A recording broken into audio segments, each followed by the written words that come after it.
नमस्कार, वक्त हो चला है खबर को समझने का। आपके साथ मैं हूं शिप्रा झा। केंद्रीय गृह मंत्री अमित शाह के बिहार पर दिए गए बयान पर जमकर सियासत हो रही है। न्यूज 18 के editor in chief Rahul Joshi से खास बातचीत में अमित शाह ने बिहार में बीजेपी के लिए ज्यादा संभावना की बात कही थी, जिस पर बिहार की सत्ताधारी दल के नेता तंज कस रहे हैं, जबकि बीजेपी नीतीश के बहाने हमलावर है। बिहार में अब जगह हमारी बढ़ गई है तो स्वाभाविक रूप से इंप्रूवमेंट होगा। दोनों हमारा रिकॉर्ड रहा है। न्यूज 18 नेटवर्क के editor in chief Rahul Joshi से खास बातचीत में केंद्रीय गृह मंत्री अमित शाह ने बिहार को लेकर यही वो बयान दिया था जिस पर अब सियासत हो रही है। अमित शाह ने बिहार को लेकर कहा कि वहां बीजेपी के लिए बहुत ज्यादा संभावना है और बीजेपी वहां स्वाभाविक तौर पर बढ़ेगी। 2024 के चुनाव को आप कैसे देखते हैं? जो सीट आपके पास प्रचंड बहुमत आई थी, उससे आप उससे अच्छा कैसे कर सकते हैं? उसको वहां पर होल्ड करके कैसे रख सकते हैं? कहां से आपको ज्यादा सीटें मैं मिलेंगी? एरिया बता ही देता हूं आपको। हम दक्षिण में हमें अपने आप को इम्प्रूव करेंगे। तेलंगाना, तमिलनाडु और आंध्र के कुछ डिस्ट्रिक्ट में हम अच्छा परफॉर्म करेंगे, परिणाम लाएंगे। और बिहार में अब जगह हमारी बढ़ गई है तो स्वाभाविक रूप से इंप्रूवमेंट होगा। न्यूज 18 के मंच से अमित शाह ने बिहार में बीजेपी की भविष्यवाणी की तो इस पर सियासत भी खूब हो रही है। सत्ता पक्ष के नेताओं का तंज सुनिए। अमित शाह जी कहते हैं कि बिहार में संभावनाएं हैं। अमित शाह जी 2015 का बिहार विधानसभा का चुनाव भूल गए। बीजेपी की उल्टी गिनती बिहार में शुरू हो गई है।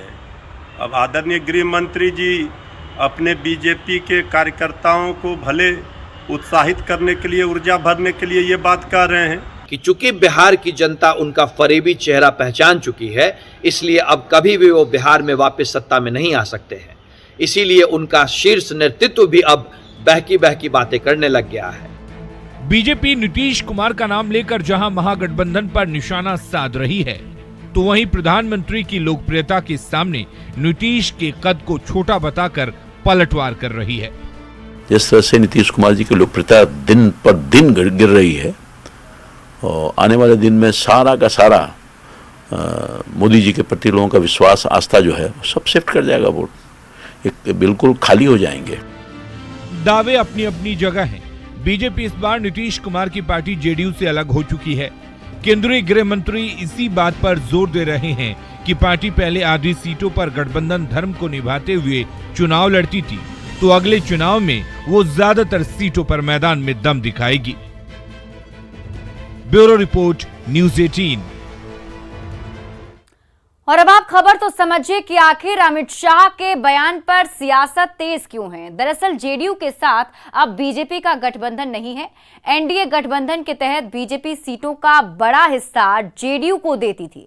अब नीतीश कुमार की पार्टी जेडीयू महागठबंधन का हिस्सा है। ऐसे में बीजेपी अब ज्यादातर सीटों पर प्रत्याशी खड़े करने को स्वतंत्र है। अब इसी बात पर जोर केंद्रीय गृह मंत्री अमित शाह अभी से दे रहे हैं और इस खबर को दूसरे एंगल से भी समझना जरूरी है। दरअसल 2024 में लोकसभा का चुनाव होना है और इसके ठीक अगले साल 2025 में बिहार विधानसभा का चुनाव होगा। बीजेपी अभी से जेडीयू आरजेडी से दो हाथ करने की रणनीति पर काम कर रही है और अमित शाह के बयान पर सत्ता पक्ष में बेचैनी दिख रही है। जेडीयू आरजेडी के साथ कांग्रेस के नेता 2015 के रिजल्ट का हवाला दे रहे हैं। तब बीजेपी को महागठबंधन से शिकस्त मिली थी और उसी का जिक्र अब यहां पर सत्ता पक्ष के लोग कर रहे हैं। बढ़ते हैं आगे। कुर्नी सीट पर होने वाले उपचुनाव को लेकर बीजेपी प्रत्याशी केदार प्रसाद गुप्ता ने नॉमिनेशन फाइल कर दिया। 5 दिसंबर को यहां उपचुनाव का मतदान होना है, जिसे लेकर सत्ता पक्ष पर बीजेपी अभी से हमले कर रही है। तो वहीं एआईएमआईएम ने भी कैंडिडेट उतार दिया है, जबकि यहां पर मुकेश सहनी की पार्टी वीआईपी ने भी प्रत्याशी उतारने की बात कहकर मुकाबले को बेहद ही रोचक बना दिया है।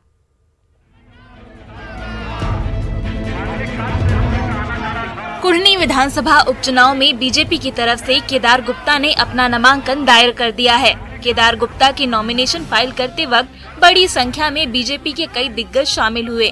नामांकन के बाद केदार गुप्ता ने इलाके में किए गए अपने विकास कार्यों को गिनाकर इस बार भी जीत का दावा किया। जब 2015 में मुझे कुर्नी की महान जनता ने मुहर लगा करके भारतीय जनता पार्टी ने मुझ पर विश्वास किया और टिकट दिया, और कुर्नी की महान जनता ने जब उस पर मुहर लगा दिया तो 15 से 20 तक 200 करोड़ से ज़्यादा रुपया का हमने सड़क पुल पुलिया बनवाने का काम किया। विकास होगा, लोगों का सम्मान होगा, और जो बचा हुआ काम है उसको हम लोग कराएंगे। बीजेपी प्रत्याशी केदार गुप्ता ने कुढ़नी सीट से 2015 में आरजेडी उम्मीदवार के तौर पर जीत दर्ज की थी। 2020 विधानसभा चुनाव में 712 वोट से आरजेडी उम्मीदवार से हारे थे। कुढ़नी के बड़े व्यापारी के रूप में भी जाने जाते हैं केदार गुप्ता। ईंट भट्टे के साथ कई अन्य कारोबार भी करते हैं। पहले मुखिया का भी चुनाव जीत चुके हैं। तो वहीं असदुद्दीन ओवैसी की पार्टी AIM-IM ने भी कुढ़नी सीट से अपने उम्मीदवार के नाम की घोषणा कर दी है। गुलाम मुर्तजा अंसारी कुढ़नी से AIM-IM के उम्मीदवार होंगे। अंसारी जिला परिषद सदस्य रह चुके हैं। इसके साथ ही महागठबंधन की मुश्किलें बढ़ सकती हैं। महागठबंधन की मुश्किलें केवल AIM-IM ही नहीं बढ़ा रहा। मुकेश सहनी की विकासशील इंसान पार्टी ने भी कुढ़नी से उम्मीदवार उतारने की बात कर JDU-RJD की मुश्किलें बढ़ा दी हैं। इधर कुढ़नी उपचुनाव को लेकर बीजेपी अभी से ही बयानबाजी कर रही है। सुशील मोदी कहते हैं कि एक सहनी का टिकट काटकर दूसरे को टिकट दे दिया गया तो प्रतिक्रिया होगी ही।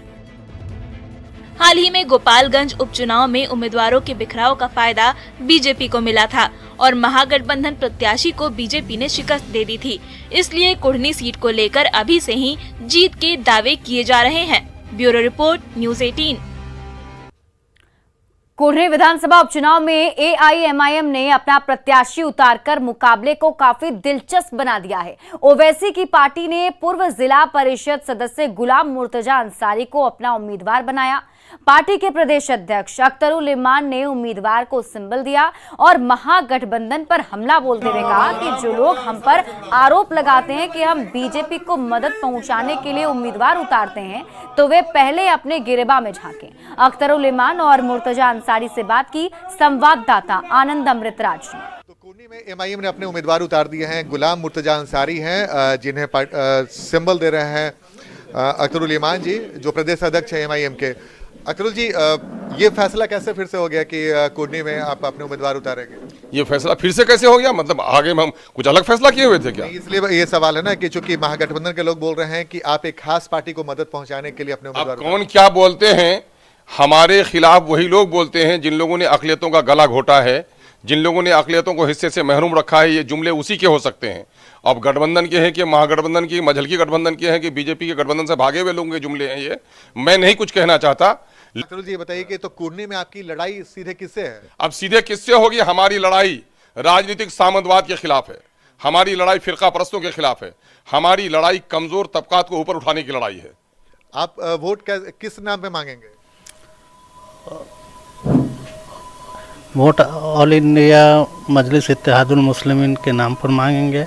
पसमानदा के तरक्की के लिए मांगेंगे और बैरिस्टर इमाम असदुद्दीन ओवैसी साहब के हाथ को मजबूत करने के लिए मांगेंगे। और अब आप खबर तो समझिए। दरअसल 5 दिसंबर को कुढ़नी में विधानसभा उपचुनाव में त्रिकोणीय मुकाबले ने इसे बेहद ही रोचक बना दिया है। महागठबंधन की तरफ से JDU ने मनोज कुशवाहा को मैदान में उतारा है। बीजेपी प्रत्याशी केदार गुप्ता ने भी आज अपना नॉमिनेशन कर दिया है। AIM-IM भी उपचुनाव में प्रत्याशी का ऐलान कर चुका है। इधर VIP के रुख ने महागठबंधन की मुश्किलें बढ़ा दी हैं। बीजेपी प्रत्याशी केदार गुप्ता 2015 विधानसभा चुनाव में जीत चुके हैं। 2020 में भी केदार गुप्ता महज 712 वोट से चुनाव हार गए थे। कुढ़नी का उपचुनाव महागठबंधन के लिए एक कठिन परीक्षा है क्योंकि महागठबंधन बनने के बाद नीतीश कुमार की पार्टी JDU पहला चुनाव लड़ रही है। कुढ़नी का रिजल्ट RJD के लिए भी लिटमस टेस्ट से कम नहीं है, क्योंकि यहां पर इस बार दोनों ही साथ साथ चुनाव लड़ रहे हैं और इसके रिजल्ट के कई सारे मायने होंगे। बढ़ते हैं आगे। 16 नवंबर को गांधी मैदान में पुलिस पदाधिकारियों और कर्मियों को नियुक्ति पत्र दिए जाने की भव्य तैयारी की जा रही है, लेकिन ये तैयारी सवालों के घेरे में आ गई। सवाल ये है कि नियुक्ति पत्र बांटने के नाम पर कहीं चेहरा चमकाने का बड़ा खेल तो नहीं चल रहा, क्योंकि आपको ये जानकर हैरानी होगी कि गांधी मैदान में जिन्हें नियुक्ति पत्र सौंपा जाएगा उन्हें तो पहले से ही ये पत्र सौंपा जा चुका है। फिर दोबारा नियुक्ति पत्र सौंपने का औचित्य क्या है?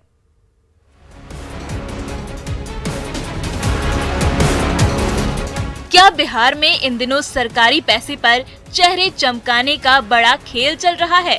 क्या नियुक्ति पत्र के जरिए रोजगार के वादे को आयोजन की आड़ में भुनाया जा रहा है? 10 लाख लोगों को रोजगार देने के वादे में क्या बाजीगरी हो रही है?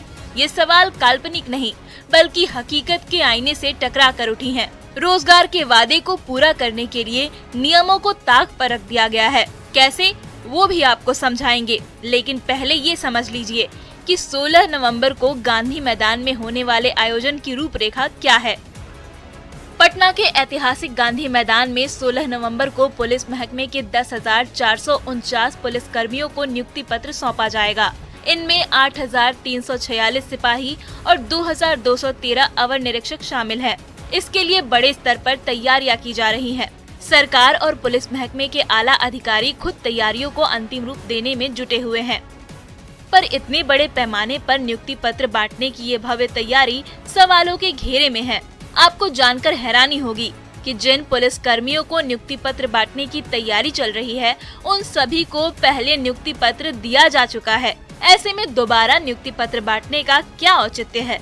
पटना के इस ऐतिहासिक गांधी मैदान में 16 नवंबर को मुख्यमंत्री नीतीश कुमार नवनियुक्त सब इंस्पेक्टर और पुलिस कर्मियों को नियुक्ति पत्र सौंपेंगे, लेकिन यह कार्यक्रम सवालों के घेरे में आ गया है, इसलिए कि खुद पुलिस मुख्यालय ने पिछले 11 जनवरी को इसी साल में यह आदेश पत्र निकाला था और इस आदेश पत्र में इस बात की जिक्र है कि जो नवनियुक्त सब इंस्पेक्टर और पुलिसकर्मी हैं उनको ऑलरेडी डीआईजी और एसपी ने अपने लेवल पर नियुक्ति पत्र सौंपा है। जिन पुलिस कर्मियों को नीतीश कुमार और तेजस्वी यादव 16 नवंबर को नियुक्ति पत्र सौंपने वाले हैं, उन सभी को पहले ही नियुक्ति पत्र सौंपा जा चुका है। यही नहीं, नियुक्ति पत्र पाने वाले सभी चयनित फिलहाल ट्रेनिंग भी ले रहे हैं। सभी दारोगा को रीजनल डीआईजी और आईजी ने नियुक्ति पत्र सौंप दिया है, किसी को जनवरी में तो किसी को 1 महीने पहले। वहीं सिपाहियों को जिले के एसपी ने अपनी तरफ से नियुक्ति पत्र सौंप दिया है। ऐसे में फिर से नियुक्ति पत्र देने का क्या मतलब है? बिहार पुलिस मुख्यालय के सारे अधिकारी इन दिनों गांधी मैदान में दम लगा रहे हैं, लेकिन इस बाबत जब न्यूज 18 ने बिहार पुलिस मुख्यालय के प्रवक्ता और एडीजी मुख्यालय JS गंगवार से फिर से नियुक्ति पत्र दिए जाने पर सवाल किया तो वो संतोषजनक जवाब नहीं दे पाए। उन्हें इस बात की कोई जानकारी नहीं है। ऐसी कोई जानकारी नहीं है। आप जो बात कहना चाह रहे हैं ये राज्य स्तरीय कार्यक्रम है और समेकित रूप से आपको बता दें कि जहाँ तक नियुक्ति पदाधिकारी का सवाल है तो नियुक्ति तो एसपी करते हैं और सब इंस्पेक्टर की नियुक्ति डीआईजी करते हैं। तो नियुक्ति प्राधिकार होना अलग चीज़ है, नियुक्ति पत्र को वितरण किया जाना एक अलग प्रश्न है और ये नियुक्ति पत्र का वितरण एडीजी मुख्यालय कहते हैं कि प्राधिकार होना अलग बात है और नियुक्ति पत्र का वितरण करना अलग बात है। बिहार पुलिस मुख्यालय के आदेश में सभी डीआईजी को नियुक्ति पत्र देने का आदेश जनवरी महीने में जारी किया गया था। फिर सवाल तो यही है कि एडीजी मुख्यालय को पुलिस मुख्यालय की ओर से जारी किए गए आदेश की जानकारी क्यों नहीं है? यही नहीं, सभी पुलिस कर्मियों को वर्दी में नियुक्ति पत्र लेने के लिए बुलाया गया है।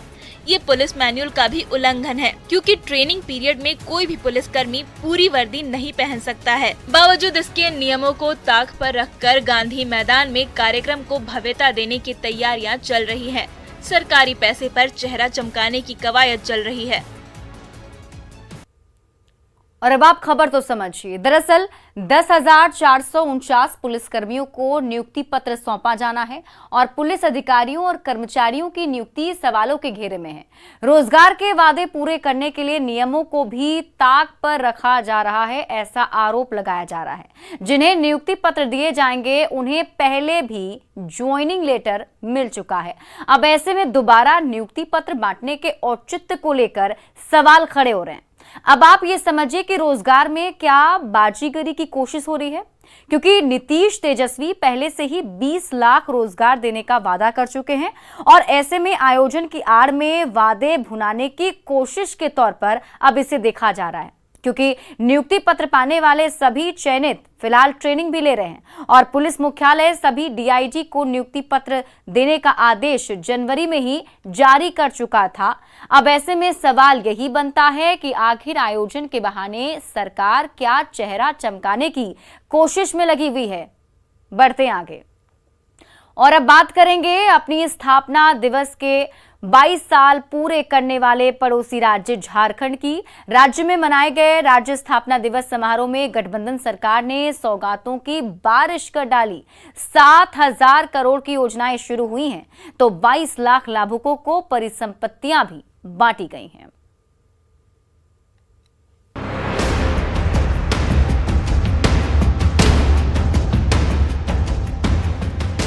झारखंड स्थापना दिवस समारोह में गठबंधन सरकार ने झारखंड की जनता पर सौगातों की बौछार कर डाली।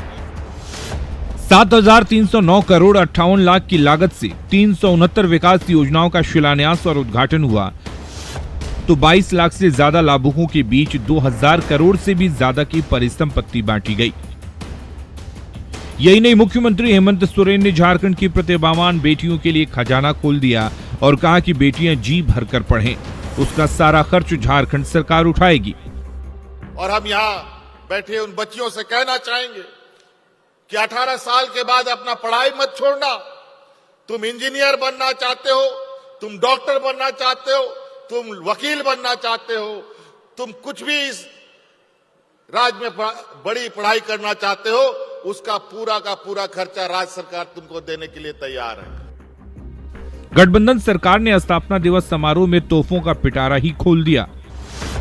विद्युत वाहन नीति, इथेनॉल उत्पाद प्रोत्साहन नीति, औद्योगिक पार्क एंड लॉजिस्टिक नीति के साथ साथ गुरुजी स्टूडेंट क्रेडिट कार्ड योजना, एकलव्य प्रशिक्षण योजना से लेकर मुख्यमंत्री शिक्षा प्रोत्साहन योजना और मुख्यमंत्री सूखा राहत योजना का भी ऐलान कर दिया। पर इतनी बड़ी बड़ी योजनाओं के बीच मुख्यमंत्री हेमंत सोरेन ने 1932 खतियान और ओबीसी रिजर्वेशन पॉलिसी को सबसे बड़ी सौगात करार दिया। और ये हमारी सरकार आपको 1932 देने का काम और ओबीसी देने का काम किया है। ये सौभाग्य की बात है। ऐसा संयोग बहुत कम बनता है।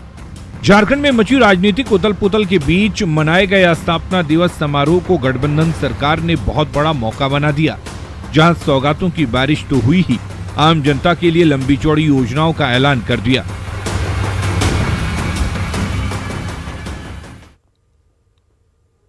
और अब आप खबर तो समझिए। दरअसल आज के ही दिन यानी 15 नवंबर 2000 को संयुक्त बिहार से अलग होकर झारखंड राज्य बनाया गया था। झारखंड राज्य देश का 28वां भारतीय राज्य 22 साल पहले बना था।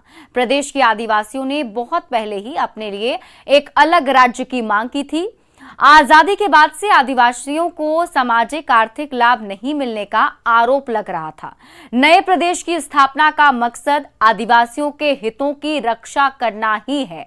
जल, जंगल और जमीन के आधार पर अलग राज्य बनने से झारखंड वासियों को काफी उम्मीदें थी, लेकिन 22 साल के प्रदेश ने 11 मुख्यमंत्री देख लिए हैं। बिहार से अलग होने के 22 साल बाद भी झारखंड विकास के नक्शे पर बेहतर नहीं है।